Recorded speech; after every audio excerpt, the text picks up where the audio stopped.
ఇక్కడ కనిపిస్తున్న ఆమె పేరు జయప్రద అని. ఈమెకు 4 కూతుర్లు. మొదటి అమ్మాయి పేరు విరిగిపోయింది, రెండో అమ్మాయి పేరు చిరిగిపోయింది, మూడో అమ్మాయి పేరు పాసిపోయింది, నాలుగో అమ్మాయి పేరు పిచ్చిది. వీళ్ళ 4గో అమ్మాయి పిచ్చిదానికి పెళ్లి సంబంధాలు చూడడానికి అబ్బాయి తరపులో వాళ్ళు వస్తున్నారు. రండి ఏం జరుగుతుందో చూద్దాం.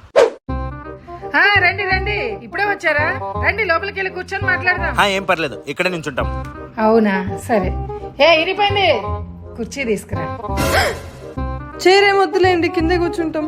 ఓ చైర్ వద్దా? చిరిగిపోయింది, చాప తీసుకురా. చాపేమొద్దు, మేము ఇలాగే ఉంటాం, ఇలాగే నిలబడతాం. ఓ చాప కూడా వద్దా? అయితే హల్వా తింటారా? తింటాం. పాసిపోయింది, హల్వా తీసుకురా. ఏం వద్దులేండి, అమ్మాయిని ఒకటే చూపేయండి, చూసేసి వెళ్ళిపోతాం. ఏమీ వద్దా? అందరు కలిసి ఆ పిచ్చిదాన్ని రెడీ చేసుకొని తీసుకురండి. పిచ్చిదా? రే పిచ్చిదా, రండి వెళ్ళిపోదాం. పదరా పదరా.